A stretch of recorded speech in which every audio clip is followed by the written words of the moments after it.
Ladies and gentlemen, a new version of Minecraft has been released. This is Minecraft 1.12 and that is the Bedrock version, and if you don't know what that is the one that you can get from the Windows 10 store that runs on Xbox One, on the Nintendo Switch and on mobile devices. This one is focused around bug fixing, so you won't find any grand new features in this one. My name is slicedlime, I'm here to take you through the changes in this version. Let me preface this by saying that there are very many bug fixes in this version, so I will not be going through every single one, that would take far too long. This is also going to be a little bit of a rapid fire thing. We're not going to show footage for every single bug that I'll go through so that we can get through this in a reasonable amount of time. In addition to the stuff that I will be going through here, there are also a number of crash fixes and performance fixes, improving the stability and the performance of the game. With that said, let's begin with gameplay fixes. And the gateways had several issues related to them, and that meant that you could end up in the wrong location when you enter pearled through a gateway. All of the gateway issues should be solved, so you should now teleport to a safe location. The Bad Omen effect got applied when you not only killed an Illager Captain, but when dealing any type of damage with a bow or a potion. That is fixed in this version. A couple of exploit fixes: you could see through the world if you clipped into blocks when leaving a boat, or when transitioning from swimming to standing in water. In both of those cases you could clip through walls or see through the world. That's fixed in this one, cheaters. When you're holding a charged crossbow, you can now interact with blocks properly on touch devices. And arrows that are shot into blocks will now keep their position when reloading a world. You can now be knocked back by TNT despite the fact that you are being healed. A couple of block placement bugs: blocks can once again be placed on unlit redstone ore, and there were a bunch of scenarios where blocks couldn't be placed at all until the game was restarted that have been fixed in this version. Frosted ice blocks can now be properly broken, and flowing lava once again turns into cobblestone when hit by water. The grindstone now correctly combines and repairs two damaged items. Bells will now ring when hit by splash and lingering potions. And efficiency pickaxes now break packed ice at a faster rate. Cocoa beans will now break and drop when pushed by pistons. Slabs and other non-solid blocks once again prevent grass from growing on dirt. Finally, bone meal is now properly consumed when used on grass. Let's talk about a number of tweaks to trades. Villager trading now properly takes away items from the second slot when there is a price on the second slot. The Wandering Trader trades for podzol and coral have been fixed. The sand trade has been removed from the Wandering Trader. Fletchers now trade 16 arrows instead of 5. The cost of a butcher's cooked rabbit trade has been changed, and the leatherworker's saddle trade is lowered to 6 emeralds. It was 10 before. Cost of a diamond hoe with a toolsmith villager has been adjusted. Let's move on to mob changes, but let's stay with trading. Villagers that are actively trading with a player will no longer run and hide when a raid bell rings. And villagers without professions now follow regular schedules, will actually go to sleep at night. Clerics can now correctly pathfind to their job sites, and iron golems no longer run to the world's center if their village gets destroyed. On the other side of the village and pillage spectrum, we also have a bunch of fixes to raids and pillaging. Illager Captains now drop banners correctly even if you reloaded the world. And raiders will no longer spawn inside of leaves during the raids. Evokers will no longer move too fast when moving towards the village in a raid, and Vindicators can now correctly pathfind over carpets during raids. Other mob fixes: mobs can now spawn on double slabs. And some pathfinding changes: mobs will no longer get stuck when pathfinding on ladders, and they will no longer pathfind over brewing stands. And finally, with mobs, a boss fix. The Wither no longer plays its spawning animation whenever you reload a world with an existing Wither inside of it. A couple of world fixes: world settings now correctly sync between different Xbox One devices.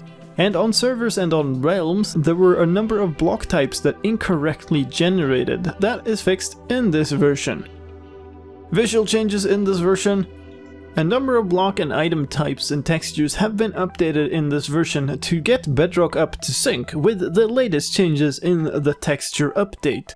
If you want to see all the changes in the texture update, then you can hit the link on the video right now. That'll take you to a comparison video showing all of the texture changes. Most of these changes were included in the previous update for the Village and Pillage update, but some didn't make it into that and many of them are included in this version.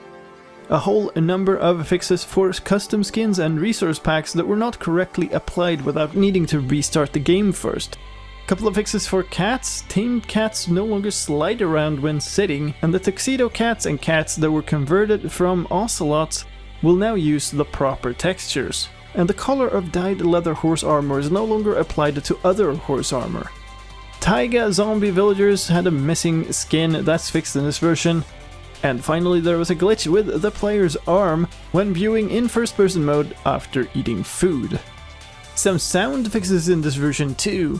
The frequency and volume of the ambient mob sound made during the raids have been increased. That should make raiders easier to locate.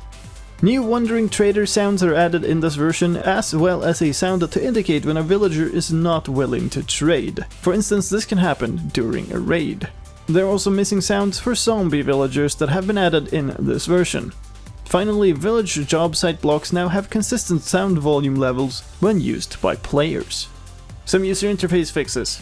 The default main menu panorama has been updated from the aquatic one to the village and pillage one. The store button on the main menu has been renamed to marketplace. The cartography table screen has been adjusted. It didn't fit Android screens when using the classic UI before. And speaking of the cartography table, pressing the Y button on the controller on the cartography output slot will now only craft the correct amount. And finally, a bug fix for the Nintendo Switch specifically. The screen reader prompt would appear every time network settings were adjusted. That bug has been fixed in this version. Some bug fixes and improvements for realms. Realm owners can now set relevant permissions for players that get invited to the realm. You can also set default settings for all new members entering the realm, or specifically set them for certain guests. Newly purchased realms are now always visible directly after finalizing the purchase, and there was an issue where you would get an error message when attempting to renew a realm subscription on the Xbox One. And finally, a gameplay fix that was realms specific. Only players who fought in a raid will now get the Hero of the Village effect. Some achievement fixes in this version. There was an issue where if you used the last item in a stack to unlock an achievement, then you would not get the achievement. The Haggler achievement can once again get unlocked when its requirements are met, and the Zombie Doctor achievement now unlocks when you cure a zombie villager. Let's talk about performance fixes. There are a number of performance improvements to various different aspects of the game in this version. Quite a few of them relate to the user interface. There are a number of performance improvements for various transitions between screens, one especially going for opening the inventory screen. The chunk loading performance has been improved in multiplayer, and the performance around the new types of villages introduced in the Village and Pillage updates, and especially with villager job sites, have been improved. There are several other performance improvements as well, included some related to mob AI pathfinding. Frosted ice used to drop performance when they were melting, that's fixed in this version. Enderman teleporting particles could cause consistent performance drops in the previous version, and that was especially the case during boss fights. A couple of performance related things related to textures and resources as well. The amount of memory required to load the textures has been reduced, and the cached resource packs no longer decrease performance on the Nintendo Switch. Let's round off with two major fixes for commands. There are further improvements in this version for performance when using selectors with commands, and the test for block command now works reliably with items renamed in language files. Those were all the major bug fixes in this version. There are also many changes as fixes for the experimental scripting engine and behavior packs, and as always you can download the latest behavior pack templates from the Minecraft webpage. If you want to get this version, you should be able to auto-update it wherever you normally update apps on your device. This version has now been out for a little over a day, which means that it should have had time to reach all types of devices. And that is all from me for this time. I hope you found this rather rapid rundown of bug fixes to be useful, and if you did, please help me out in return, leave a like and share this with your friends. If you want to stay up to date with all the latest Minecraft news, then please subscribe to my channel where I do update videos for every new release, pre-release or snapshot of Minecraft. My name is slicedlime, thank you for watching, and I'll see you next time.